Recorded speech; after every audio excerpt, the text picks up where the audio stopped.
오늘 우리에게 주시는 하나님의 말씀은 신약성경 히브리서 11장 29절입니다. 신약성경 365쪽입니다. 히브리서 11장 29절 한 절만 보겠습니다. 우리 다 함께 한 목소리로 히브리서 11장 29절 말씀 합독하겠습니다. 믿음으로 그들은 홍해를 육지같이 건넜으나 애굽 사람들은 이것을 시험하다가 빠져 죽었으며. 아멘. 네, 오늘도 이 코로나로 인해서 또 힘겹게 살아가고 있는 여러분들 위해 하나님 아버지와 우리 주 예수 그리스도로부터 은혜와 평강이 넘치시기를 주님의 이름으로 축원합니다. 여러분, 성경은 기적의 책입니다.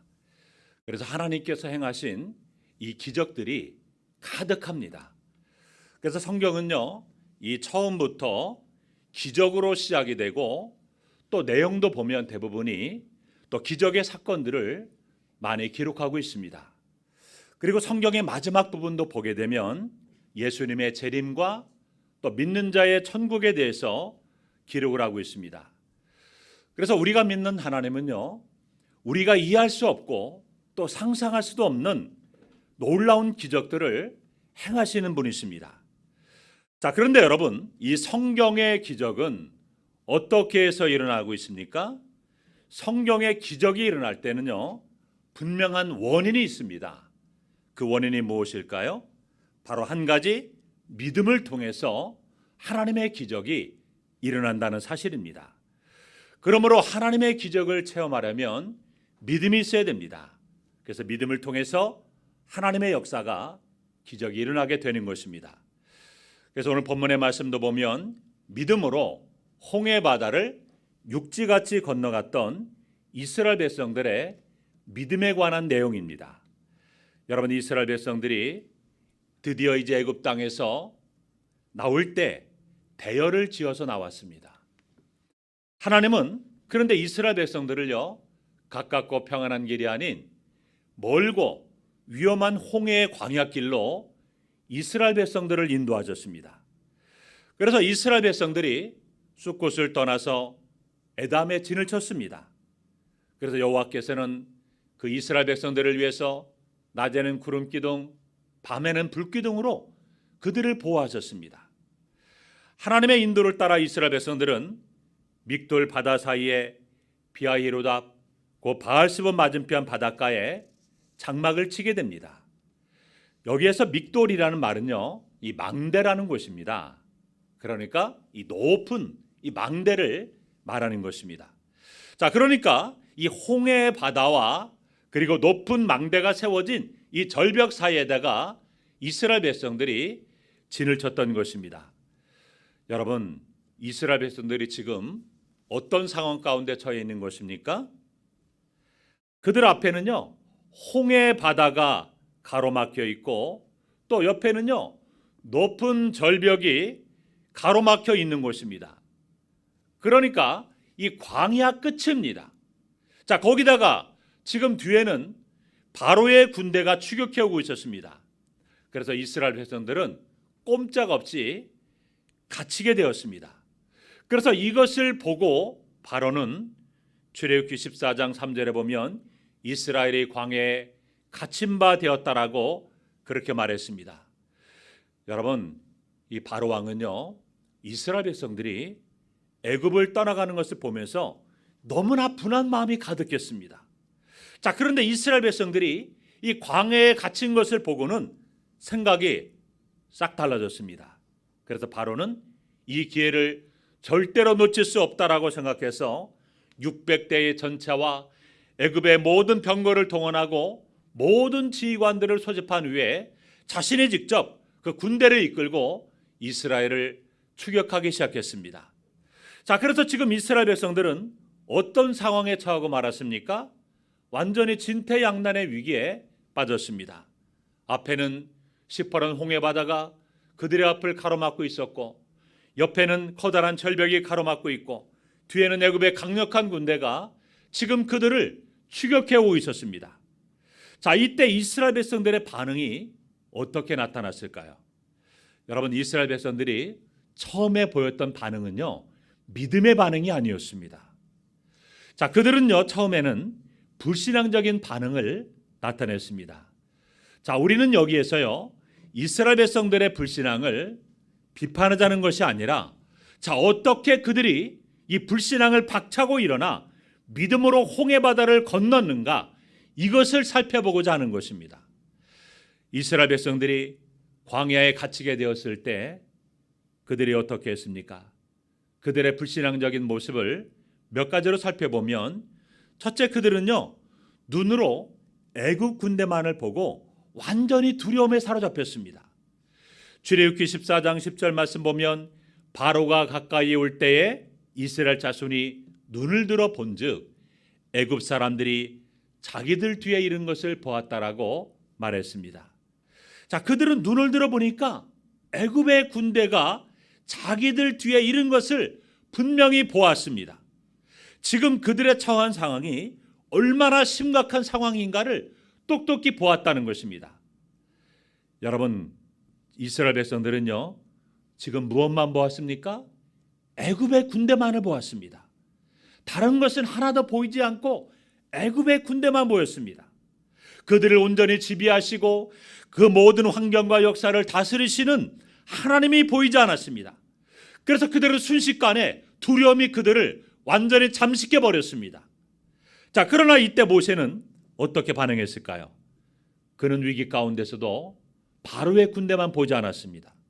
홍해 바다가 가로막고 있는 것도 보았고, 또 애굽의 수많은 병과 마병도 분명히 보았지만, 그러나 그 모든 것 위에 계신 전능하신 구원의 하나님을 모세는 보았던 것입니다. 그는 언제나 하나님만을 바라보는 믿음의 사람이었습니다. 여러분은 어떻습니까?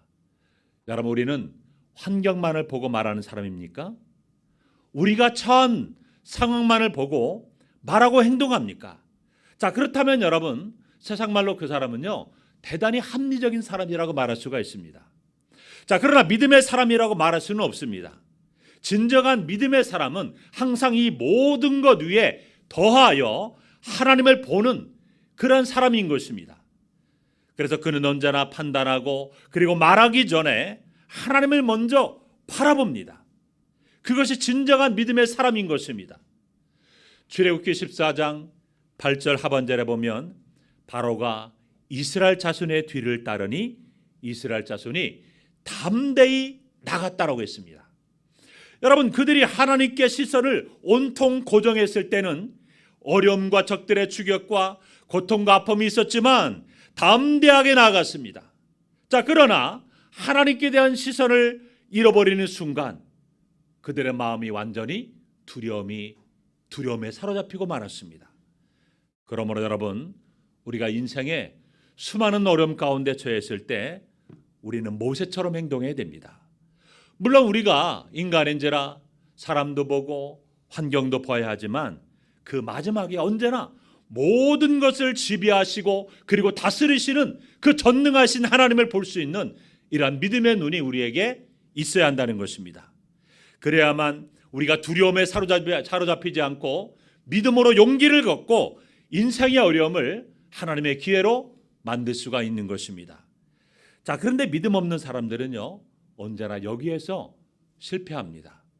항상 환경만을 바라보고 사람만을 바라보고 하나님을 보지 못합니다. 창세기 13장을 보면 이 아브라함의 가축의 목자와 조카 롯의 목자가 서로 좋은 목조지를 놓고 다투게 됩니다. 그래서 아브라함은 이 조카 롯에게 서로 헤어지자라고 말하면서 먼저 선택권을 주게 됩니다. 자, 그래서 롯이 눈을 들어 보니 요단 지역을 바라보았다라고 그렇게 말하고 있습니다. 자, 그런데 그걸로 끝입니다.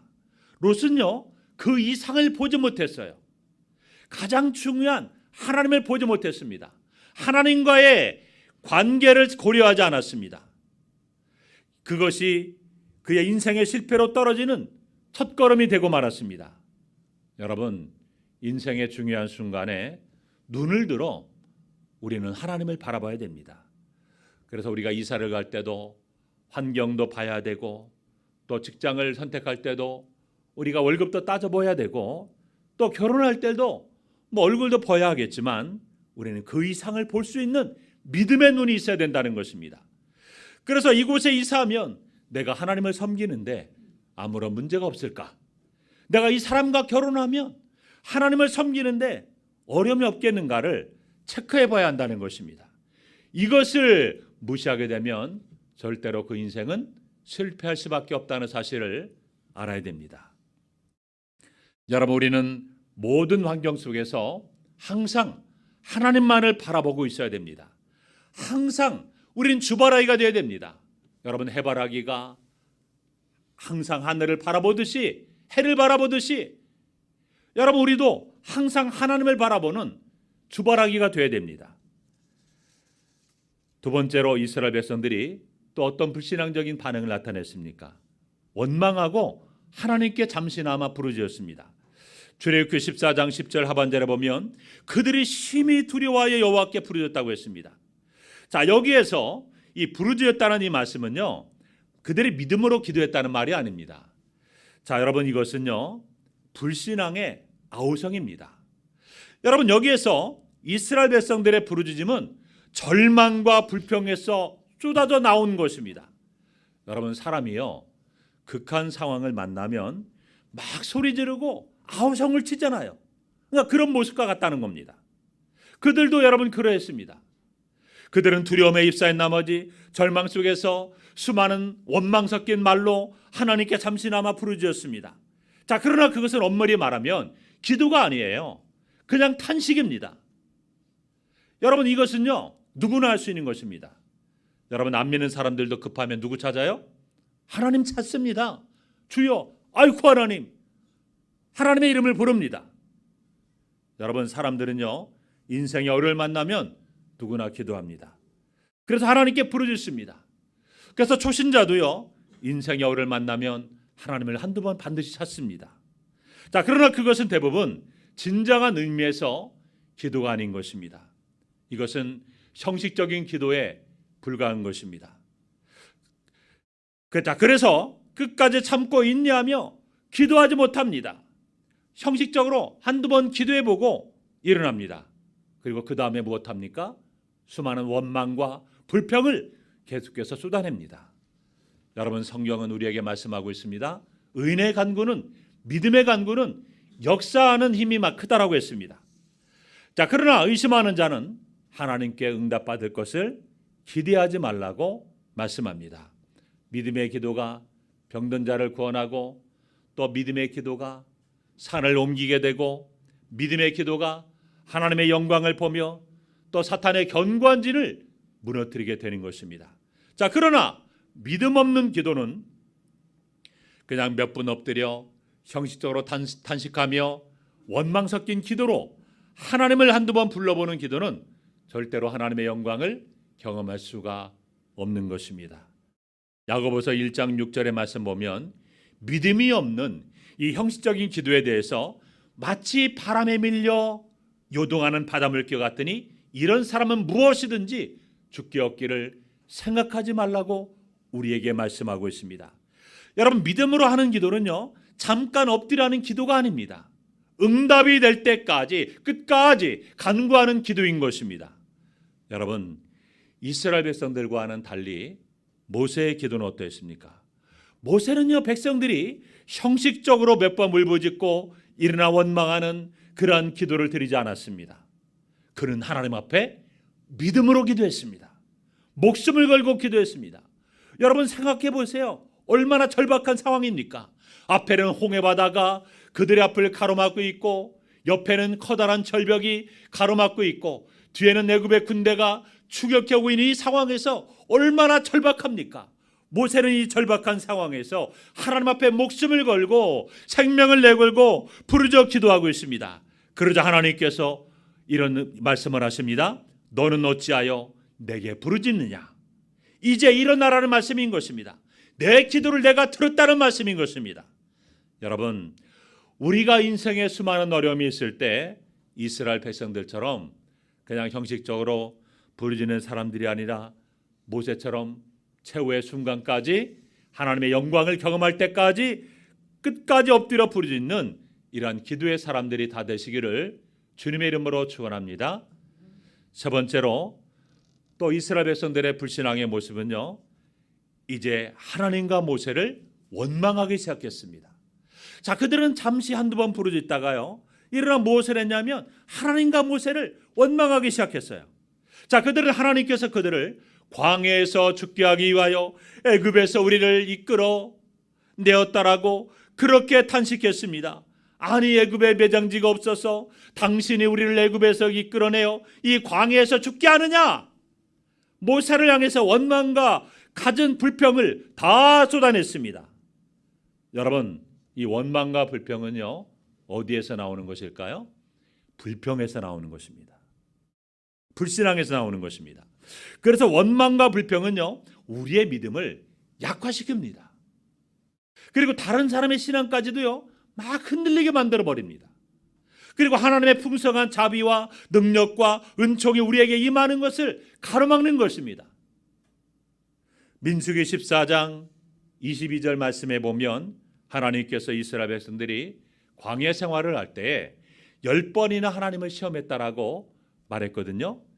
그런데 여기에서 10번이나 하나님을 시험했다는 이 말은요, 원망했다는 말입니다.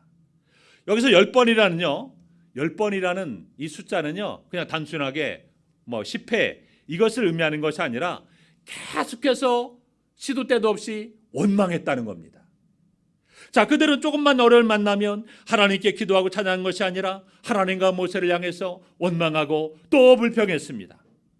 그것은 이스라엘 백성들이 애굽에서 노예 생활할 때 배운 습성이었습니다.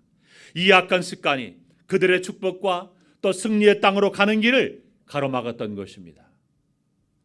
그래서 하나님은 이스라엘 백성들이 여리고성을 무너뜨릴 때도 아무 말도 하지 말라고 분명하게 명령하셨습니다.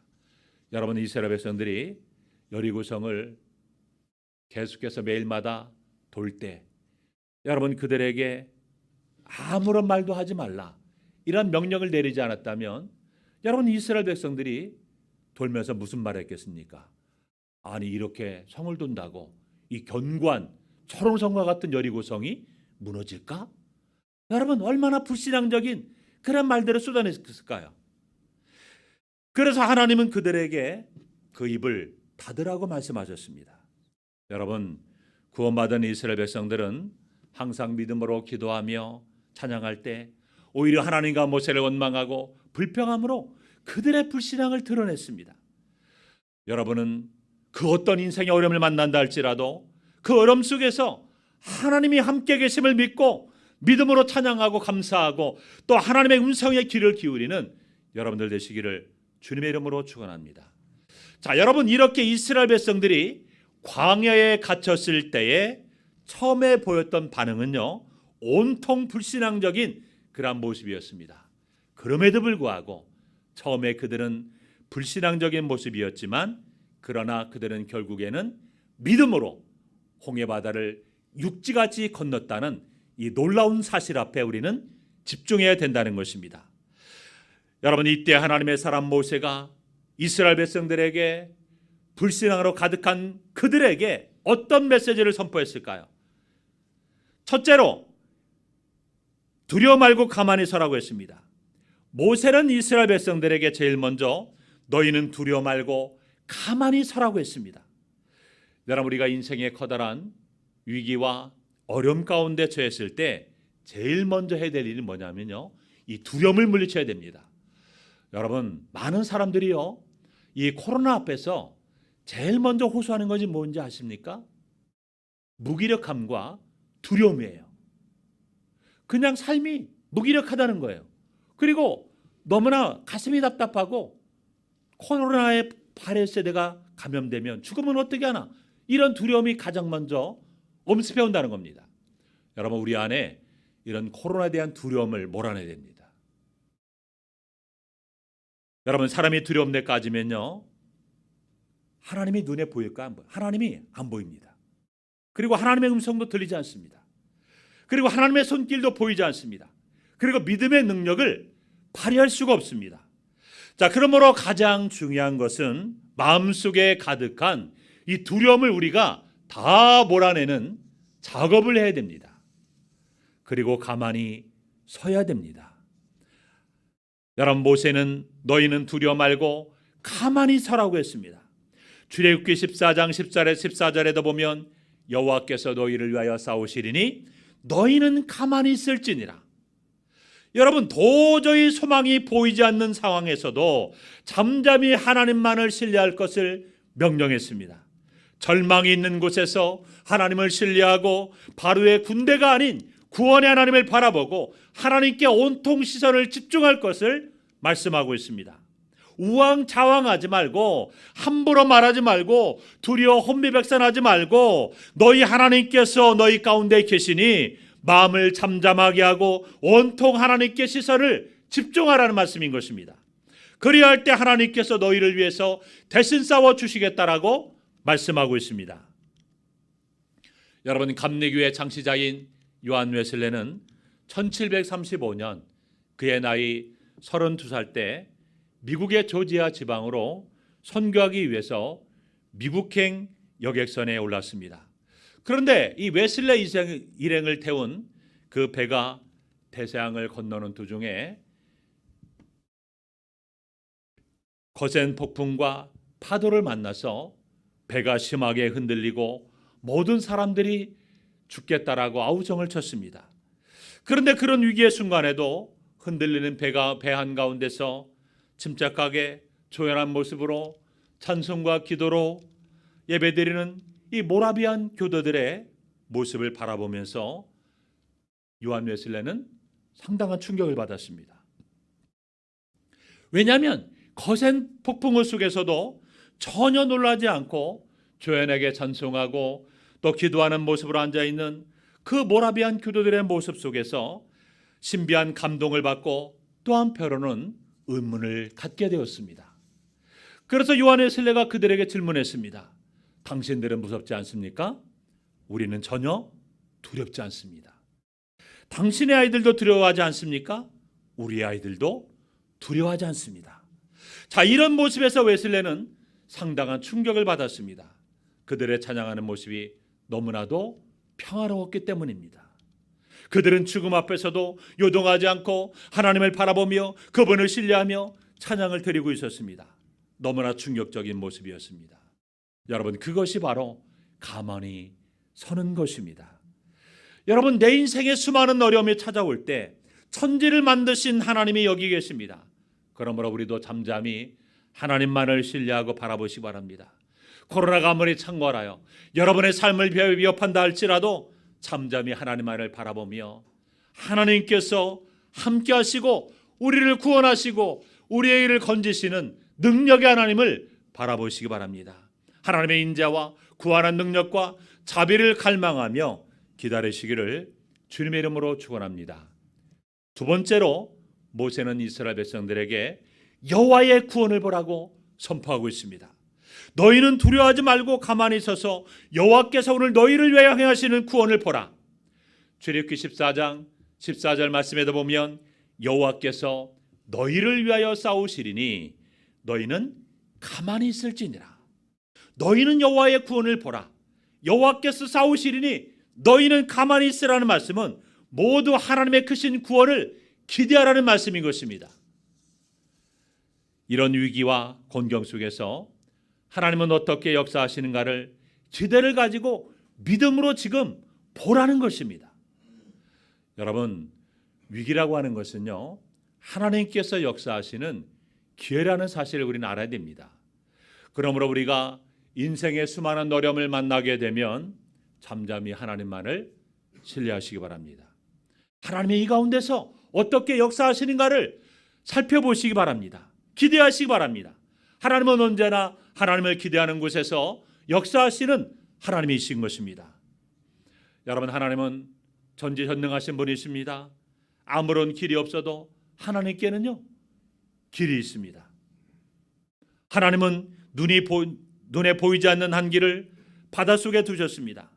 그러므로 우리는 하나님의 인도를 따라 어려움을 만나고 위기를 만나면 낙심하지 말고 잠잠히 하나님만을 바라보며 믿음의 자리에 서서 날마다 믿음으로 나아가시기 바랍니다. 하나님의 역사를 기대하시기 바랍니다. 그리고 하나님을 날마다 바라보시기 바랍니다. 세 번째로 또 하나님께서 모세에게 말씀하십니다. 이제 이스라엘 백성들을 앞으로 나가게 하라고 말씀하십니다. 출애굽기 14장 15절 말씀 보면 너는 어찌하여 내게 부르짖느냐? 이스라엘 자손에게 명령하여 앞으로 나가게 하라. 그리고 동시에 모세를 향해서는 지팡이를 들고 손을 바다 위로 내밀어서 그것이 갈라지게 하라고 명령하십니다. 하나님은 모세와 그리고 백성들 모두에게 믿음의 행동을 요구하셨습니다. 그런데 아직 홍해 바다가 갈라진 것이 아닙니다. 그러나 하나님은 이스라엘 백성들에 향해서 바다를 향해서 나아가라고 말씀하십니다. 믿음으로 행동할 것을 하나님은 말씀하십니다. 아직 바다가 갈라지지 않았지만 이스라엘의 믿음을 가지고 홍해 바다를 향해서 나아갈 때, 그리고 모세가 기도의 자리에서 일어나 믿음으로 하나님의 지팡이를 잡은 손을 그 바다를 향해서 내어밀 때 동풍이 불어오기 시작했습니다. 강력한 동풍이 불어와 바닷물을 완전히 밀어내기 시작했습니다. 그들의 믿음으로 행동하자 여호와의 영광이 홍해 바다 가운데 나타나기 시작했던 것입니다. 여러분, 아직 홍해 바다가 다 저 반대편까지 갈라진 것이 아니었습니다. 그렇지만 이스라엘 백성들은 믿음으로 이제 바다 가운데로 내려갑니다. 믿음으로 한 걸음씩 한 걸음씩 내딛습니다. 그러자 하나님은 그들의 발걸음 앞에서 바다를 점점 더 많이 밀어내셨습니다. 자, 그래서 본문 29절에 보면 그들은 믿음으로 홍해를 육지처럼 건넜다라고 우리에게 말씀하고 있는 것입니다. 이것이 무슨 말씀일까요? 홍해 바다가 한 번에 쫙 완전히 갈라진 것이 아니었습니다. 그렇다면 그것은 보이는 것이지 믿음으로 건넌 것이 아니었을 것입니다. 여러분, 하나님께서 그들이 한 걸음 내딛도록 길을 열었을 때 이스라엘 백성들은 믿음으로 발걸음을 내딛었고, 그러자 하나님은 다음 걸음을 더 내딛도록 바다를 더욱 열어주셨습니다. 두려움을 몰아내고 믿음으로 새로운 발걸음을 한 걸음 한 걸음 옮길 때마다 하나님은 또 새로운 길을 계속해서 열어주었습니다. 그리고 바닷물을 점점 더 멀리 하나님께서 밀어내셨습니다. 마침내 바다 건너편까지 완전히 홍해 바다가 쫙 갈라지고 그들 앞에 육지처럼 되었던 것입니다. 믿음으로 내딛는 발걸음 앞에서 물러간 것입니다. 그 홍해 바다를 다 건너기까지 그들은 계속해서 믿음으로 걸어갔던 것입니다. 사랑하는 성도 여러분, 만약에 이스라엘 백성들에게 믿음이 없었다면 바닷물을 두려워하여 그들은 홍해 바다를 감히 건너지 못했을 것입니다. 그러나 그들은 믿음으로 담대하게 앞을 향해서 나아갔습니다. 비록 그들의 믿음이 연약한 믿음이었음에도 불구하고 그들은 하나님께서 그들의 믿음을 보시고 홍해 바다를 가르시고 그들의 믿음으로 육지처럼 홍해 바다를 건넜던 것입니다. 여러분, 하나님은 오늘날도 때로 우리가 수많은 어려움을 만났을 때, 감당하지 못할 시험과 장애물이 있을 때 믿음으로 앞으로 나아가라고 우리에게 요구하고 있습니다. 여러분, 우리에게는 믿음의 기도만 필요한 것이 아니라 믿음의 행동도 필요합니다. 기도한 사람은요, 믿음으로 행동도 해야 됩니다. 우리가 믿음으로 기도한 만큼 믿음으로 행동도 해야 됩니다. 그러면 하나님은 반드시 역사하시는 것입니다. 여러분, 믿음이라는 것은 무엇일까요? 믿음이라는 것은요, 환경만을 바라보는 것이 아니에요. 우리 자신의 연약함을 보고 말하는 것이 믿음이 아니에요. 하나님을 보고 말하는 것이, 선포하는 것이 믿음입니다. 인생의 수많은 어려움 앞에서 하나님만을 바라보고 그 말씀 앞에 믿음의 발걸음을 내딛는 것, 이것이 바로 무엇이라고요? 믿음이라는 것입니다. 여러분, 이스라엘 백성들이 처음에 광야에 갇혔을 때 처음에는 그들도 불신앙의 태도로 애굽의 군대만을 바라보고 환경만을 바라보고 두려워하고 형식적으로 부르짖고 하나님의 사람인 그 모세를 향해서 온갖 불평과 원망을 다 쏟아냈지만 결국에는 너희는 가만히 있어라, 앞으로 나가라, 이 하나님의 말씀을 듣고 믿음으로 홍해바다를 건넜다는 것입니다. 여러분, 우리도 때로는 이스라엘 백성처럼 믿음이 연약하여 넘어지고 원망하고 불평할 때도 있습니다. 그러나 우리도 이런 불신을 넘어서서 믿음의 역사를 경험해야 됩니다. 가만히 있어 전능하신 하나님을 우리도 바라봐야 됩니다. 환경을 바라보지 말고 그 환경을 온전히 지배하시고 다스리시는 전능하신 하나님을 바라봐야 됩니다. 그리고 조용히 하나님의 음성에 귀를 기울이는 여러분들이 되어야 됩니다. 그래야 할 때 우리도 믿음의 역사를 분명하게 경험할 수가 있다는 사실입니다. 여러분, 코로나가 아무리 우리의 삶을 절망케 만들고 낙심케 만든다 할지라도, 또 우리를 수많은 어려움 가운데 빠뜨린다 할지라도 믿음으로 담대하게 이겨내시기 바랍니다. 하나님은 분명히 여러분에게 이기게 하십니다. 여러분의 입술에서 찬송하게 하십니다. 오늘도 하나님께서 우리에게 위대한 일을 행하시고 기적을 행하시는 그 하나님이 우리의 삶 가운데 임하십니다. 이스라엘 백성들 앞에는 홍해바다, 옆에는 절벽, 뒤에는 애굽 군대, 사면초가의 상황에서도 하나님께서 상상할 수도 없는 홍해바다를 갈라놓으시고 믿음으로 이스라엘 백성들을 건너게 하셨던 그러한 위대한 일을 행하시고 기적을 행하시는 그 하나님이 오늘 우리에게, 이 시대를 살아가는 우리에게 믿음을 요구하고 있습니다. 그러면 여러분 모두가 다 모세와 같이 너희는 가만히 있어라, 앞으로 나아가라, 이런 하나님의 말씀을 듣고 믿음으로 홍해바다를 건넜던 모세의 믿음, 이스라엘 백성들의 믿음과 같이 이 시대를 살아갈 때 여러분의 믿음을 통해서 오늘도 하나님께서 놀라운 일들을 행하시는 귀한 역사가 여러분의 삶 가운데도 임하시기를 주님의 이름으로 축원합니다.